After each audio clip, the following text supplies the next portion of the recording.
Mwiriweho, ndabashimira ko mukomeje kugaragaza ubushake mu myigire, iyo umuntu ashyizeho isomo akabona muri kurikurikira muri benshi, ariko rero nujya ugira ikibazo ujye ubaza nutanakigira ugaragaze ko wanize, uvuge uti byagenze neza, nabyo bitera imbaraga umwarimu iyo abona ko abanyeshuri bakurikiye.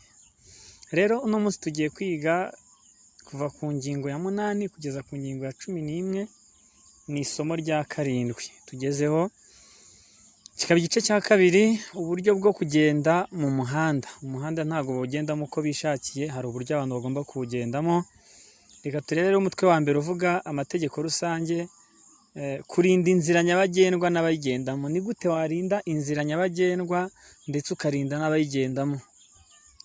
Birabujijwe kubangamira uburyo bwo kugenda mu muhanda cyangwa gutuma watera ibyago kubera kujugunya, kurunda, gusiga cyangwa kugusha mu nzira nyabagendwa ibintu ibyo ari byo byose nk'ibisate by'ibirahure, mazutu, lisansi, gazi n'amavuta, kuhuka umwotsi cyangwa ibyuka, cyangwa se kuhashyira ikintu cyose cy'inkomyi. Ni ukuvuga ngo kuba washyira mu nzira nyabagendwa ngo ube wahajugunya, uharunde, uhashyire ibisate by'ibirahure, uhashyira ibiti, uhashyira amabuye, mbese ibintu byabera inkomyi abantu bakoresha inzira nyabagendwa, kubishyira muri iyo nzira nyabagendwa birabujijwe.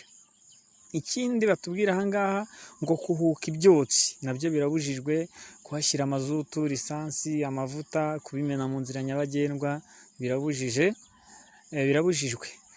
Ariko ibyo ntibibujijwe ku bakozi b'imirimo ya leta igihe bari mu kazi kabo bakoresheje ibyuma bivubura ibyotsi, ibyuka cyangwa ibifu.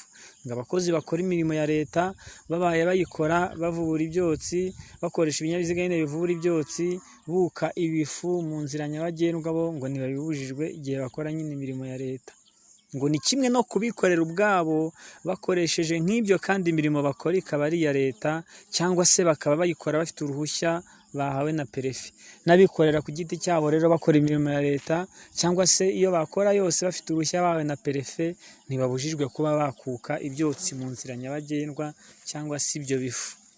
Ngo mu gihe iyo mirimo irimo ikorwa, abagenzi nibo bagomba gukora uko bashoboye kose kugira ngo birinde impanuka ishobora kuba. Ngo mu gihe iyo mirimo irimo ikorwa, abagenzi nibo bagomba gukora uko bashoboye kose kugira ngo birinde impanuka ishobora kuba. Ntabwo umuntu uriho usatura urutambi mu musozi azahagarara no mu muhanda. Yego azashyiraho ibimenyetso bigaragaza ko hari imirimo iri hakorwa, nawe ukibibona ugomba gukora uko ushoboye kose kwirinda impanuka wowe mugenzi. Tuzabona ibyo bimenyetso bishyirwa ahantu hakorerwa imirimo, tuzabibona. Ngo iyo ikinyabiziga gihagaze kubera impanuka, cyangwa iyo ibyo gitwaye cyangwa bimwe muri byo biguye mu nzira nyabagendwa, umuyobozi wacyo agomba gukora uko ashoboye kose kugira ngo inzira nyabagendwa igendwe nta nkomyi. Iyo ikinyabiziga gihagaze kubera impanuka cyangwa ibyo gitwaye cyangwa bimwe muri byo biguye mu nzira nyabagendwa, umuyobozi w'ikinyabiziga niwe ugomba gukora uko ashoboye kose kugira ngo inzira nyabagendwa ikomeze igendwemo nta nkomyi. Iyo umuyobozi atabishoboye, umuherekeje niwe ugomba kubikora, yaba ntawe afite bigakorwa n'undi mugenzi wese waguweho n'iyo mpanuka. Ni ukuvuga ngo iyo ikinyabiziga gihagaze kubera impanuka cyangwa hari ibyatakaye mu nzira byaguye, umuyobozi arabikuraho. Iyo umuyobozi atabishoboye, umuherekeje agomba kubikora. Yaba ntawe afite, wowe bibaye uri hafi aho ngaho, nyabuneka ngo ugomba kumufasha, wowe mugenzi wese waguwe n'iyo mpanuka ukamufasha kubikuraho. 3, birabujijwe konona inzira nyabagendwa, kuvanaho, kwimura, kwangiza, guhirika cyangwa gusenya imbago, ibimenyetso, ibyapa biyiteho cyangwa se biyubatseho. Kwimura ibyapa, ngaze ufashe nk'icyapa kigaragaza ngo hano hari ivuriro, ukagenda ukagishyira ahari ishuri, icyavugaga ngo hari ishuri ukagishyira ahari ivuriro. Bwacya mu gatondo abana bajya ku ivuriro, abarwayi bajya ku ishuri. Rero urumva ntabwo byaba ari byiza kwimura ibyapa, kubihirika, kujya kuri biriya byuma biteye ku mihanda bitangira imodoka ukabikuraho, gufata ipiki ukaba wakonona umuhanda, birabujijwe. Konona inzira nyabagendwa, kuvanaho, kwimura, kwangiza, guhirika cyangwa gusenya imbago, ibimenyetso, ibyapa biyiteho cyangwa se biyubatseho.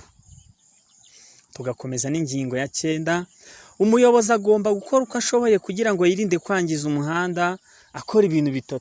We muyobozi w'ikinyabiziga hari ibintu 3 ugomba gukora kugira ngo wirinde kwangiza umuhanda, harimo kugenda buhoro, cya 2 kugabanya iby'ikinyabiziga cyikoreye, cya 3 cyangwa se ukanyura indi nzira. Tuvuge wikoreye ibintu biremereye, none uranyura mu muhanda ukabona urimo urarigita, uriho urasenyuka uwo muhanda, genda buhoro. Nubona ntacyo bitanze, gabanya iby'ikinyabiziga cyikoreye. Nubona nabwo ntacyo bitanze, ushobora no guhindura ukanyura indi nzira. Rero ngo umuyobozi agomba gukora uko ashoboye kugira ngo yirinde kwangiza umuhanda, agenda buhoro, agabanya iby'ikinyabiziga cyikoreye cyangwa se anyura indi nzira. Ngo by'umwihariko ibinyabiziga bifite iminyururu iyo bigenda mu nzira nyabagendwa bigomba gushyirwaho ibyangombwa bituma bitagira icyo byangiza mu muhanda. Ibinyabiziga bigendesha iminyururu turabizi, nka biriya bikora imihanda ubona bidafite inziga zisanzwe zihagwa, ukabona ni iminyururu gusa. Ngo by'umwihariko ibinyabiziga bifite iminyururu iyo bigenda mu nzira nyabagendwa bigomba gushyirwaho ibyangombwa bituma bitagira icyo byangiza mu muhanda. Nta na rimwe bishobora kugenda mu mihanda ya kaburimbo uretse ibinyabiziga bya gisirikare, nabyo kandi mu bihe bidasanzwe. Biriya binyabiziga bigendesha iminyururu ngo nta na rimwe byanyura mu nzira za kaburimbo, ngo keretse ibinyabiziga bya gisirikare, nabyo kandi mu bihe bidasanzwe. Twakomeje n'ingingo ya 10 ivuga ibyerekeye abayobozi. Twibukiranye ko umuyobozi twabonye ko ari umuntu uyoboye mu nzira nyabagendwa, ikinyabiziga, inyamaswa cyangwa se amatungo, yaba rimwe cyangwa se ari ubushyo, uwo niwe bita umuyobozi. Rero hano ku ngingo ya 10 baratubwira ikinyabiziga cyose cyangwa ibinyabiziga bikururana iyo bigenda bigomba kugira ubiyobora. Igisubizo bigomba kugira ubiyobora. Ibinyabiziga cyangwa se ibikururana, ibinyabiziga bikururana iyo bigenda bigomba kugira ubiyobora. Batazagushuka ngo inziga zihagwa, intebe zo kwicaramo n'ibindi byinshi, amatara, kuko niyo cyaba gihagaze cyaba kibifite. Ahubwo iyo bigenda bigomba kugira ubiyobora. Nta modoka yagenda idafite uyiyobora. Umuyobozi agomba kuba ashobora kuyobora, gukora igihe cyose ibyo ategetswe, kandi agomba kugenga igihe cyose ikinyabiziga, cyangwa inyamaswa ayoboye. Haruguru, inyamaswa zikurura, izikorera cyangwa izigenderwaho kimwe n'amatungo yaba rimwe cyangwa ubushyo, zigomba nazo kugira uziyobora iyo zigenda mu nzira nyabagendwa. Utazafata ihene cyangwa inka ngo zizi mu rugo ngo uziterere mu nzira nyabagendwa. Oya, inyamaswa zikurura, izikorera cyangwa izigenderwaho kimwe n'amatungo yaba rimwe cyangwa ubushyo, iyo zigenda nazo zigomba kugira uziyobora. Hepfo rero twari tumaze kubona ko umuyobozi agomba kuba ashobora kuyobora, gukora igihe cyose ibyo ategetswe, kandi agomba kugenga igihe cyose ikinyabiziga cyangwa inyamaswa ayoboye. Ikinyabiziga kukigenga cyangwa se kugenga inyamaswa nuko bikora ibiri mu gushaka kwawe. Ibyo ukeneye ko bikorwa bikaba aribyo bikorwa, niko gaciro ko kwitwa umuyobozi w'ikinyabiziga cyangwa se inyamaswa. Ngo nk'umuyobozi ntagomba guterwa imbogamizi igihe ayobora no gukinkirizwa bitewe n'umubare w'abagenzi cyangwa nuko bafashe imyanya, cyangwa bitewe n'ibintu bitabonerana byometse ku birahure. Umuyobozi rero ngo ntagomba guterwa imbogamizi igihe ayobora no gukingirizwa bitewe n'umubare w'abagenzi. Ugasanga imbere niba haragenewe abagenzi 2 uhashyize 4. Ukuntu bicaye rero ushobora kujya gushyiramo vitensi, ugasanga umuntu yicariye kiriya cyuma gishyiramo vitensi, ugasanga ubuze kwishyiramo imiyoborere ntigende neza. Rero kandi ntugomba guterwa imbogamizi igihe uyobora n'ibintu bitabonerana byometse ku birahure. Ngo ukunda umukinnyi runaka, ufata isura yishyire mu kirahure, n'ujya ujya kureba imbere bigusabe kunama urebere munsi ya baro. Rero ibintu bitabonerana byometse ku birahure birabujijwe. Ngo nk'umuyobozi ntagomba guterwa imbogamizi igihe ayobora no gukingirizwa bitewe n'umubare w'abagenzi cyangwa nuko bafashe imyanya, cyangwa se bitewe n'ibintu bitabonerana byometse ku birahure. Ingingo ya 11 ari nayo tugiye gusorezaho itubwira imyaka y'ifatizo. Iyo bavuze imyaka y'ifatizo, ni imyaka duheraho kugira ngo turonke ikintu runaka.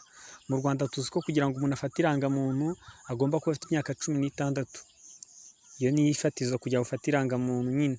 Kugira ngo uhabwe uburenganzira bwo kujya mu matora y'abayobozi, nuko ufite imyaka 18. Kugira ngo wemererwe gushyingiranwa byemewe mu mategeko ni imyaka 21. Izo ni ingero ngo ni ifatizo kugira ngo igikorwa runaka ukigireho uruhare. Rero no gutwara ibinyabiziga hari imyaka y'ifatizo kugira ngo ubone uruhushya runaka. Iyo myaka ni imyaka 20 ku bayobozi b'imodoka ziri mu nzego C, D, E na F. Twarabibonye ku ngingo ya 6, impushya zo mu rwego C, D, E na F. Kugira ngo ube wazikorera nuko wakabaye nibura ufite imyaka 20 kuzamura. Iyi myaka y'ifatizo ikaba 18 ku bayobozi b'ibinyabiziga biri mu nzego A na B. Za nzego A na B nazo kugira ngo zikorere nuko hakabaye byibura ufite imyaka 18. Imyaka y'ifatizo ikaba 15 ku bayobozi ba za velomoteri mu gihe ariko nta wundi uyiriho uretse uyitwaye. Ni ukuvuga ngo umuyobozi wa velomoteri yakaba afite imyaka 15 niba ari wenyine. Umwana w'imyaka 15 yatwara velomoteri. Aya mategeko twibicanye ko ari mpuzamahanga, naho mu gihugu cyacu ariko byaba bitameze, ariko ni amategeko mpuzamahanga. Noneho ngo n'imyaka 17 ku muyobozi wa velomoteri mu bindi bihe. Aramutse wenda afite undi ahetse, yasabwa kuba afite 17 umuyobozi wa velomoteri mu bindi bihe. Imyaka y'ifatizo ikaba 14 ku bayobozi b'inyamaswa zikurura, zaba ziziritse cyangwa zitaziritse ku cyo zikurura. Ni ukuvuga ngo imyaka y'ifatizo ku bayobozi b'inyamaswa zikoreye, izikurura, izigenderwaho, muri rusange abayobozi b'inyamaswa imyaka y'ifatizo ni 14 kugira ngo umuntu abe yayobora inyamaswa mu nzira nyabagendwa, yabihetse, ikurura cyangwa se idakurura. Imyaka y'ifatizo ni 14 ku muyobozi w'inyamaswa. Umuyobozi w'amatungo, abayobozi b'amatungo imyaka y'ifatizo ni 12. Inyamaswa n'amatungo biratandukanye. Inka, ihene, intama, kuziyobora mu nzira nyabagendwa wakaba ifite imyaka 12. Naho iyo bavuze inyamaswa ni ziriya ngamiya, indogobe, ziriya nyamaswa zikoreshwa imirimo itandukanye. Imyaka y'ifatizo ni imyaka 12 ku bayobozi b'amatungo na 14 ku bayobozi b'inyamaswa.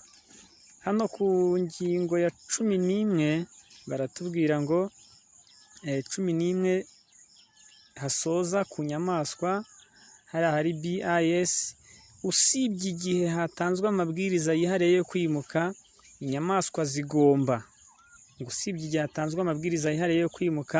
inyamaswa zigomba kugabanywamo ibice by'imirongo ifite uburebure buringaniye kandi itandukanijwe n'intera ihagije kugira ngo bitabangamira uburyo bwo kugenda mu muhanda. Keretse ngo hatanzwe amabwiriza yihariye yo kwimuka, naho ubundi inyamaswa zigomba kugabanywamo ibice by'imirongo ifite uburebure buringaniye. Tuzabubona icyo babivugaho mu ngingo za 54. Ngo kandi iyo mirongo ikaba itandukanijwe n'intera ihagije kugira ngo bitabangamira uburyo bwo kugenda. Ndumva ari ibyo twavuga ku isomo ry'uyu munsi, kuva ku ngingo ya 8 kugeza ku ya 11. Mwakoze. Ubwo ugira ikibazo araza kukibaza nk'uko dusanzwe tubigenza. Ndabashimiye. Mwari muri kumwe na mwarimu wanyu n'undi nk'ibisanzwe Maxime Kayumba. Mugire ibihe byiza.